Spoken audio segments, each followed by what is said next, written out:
কাতলার মতন হয়ে গেছে। হ্যাঁ, সোয়াবিন সস।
এই চারজনকে আজকে গ্রেপ্তার করে পাঠিয়েছে কাকদ্বীপ আদালতে। এদের বিরুদ্ধে অভিযোগ এরা বিভিন্ন ক্ষতিকারক কেমিক্যাল দিয়ে খাওয়ার সস বানিয়ে বাজারে বিক্রি করছিল।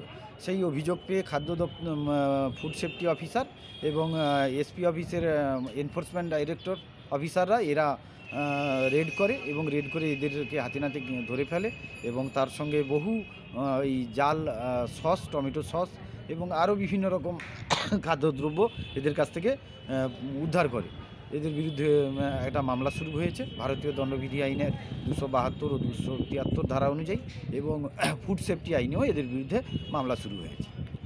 আপনার নাম? আমার নাম সব্যসাচী দাস, অ্যাডভোকেট, কাকদ্বীপ।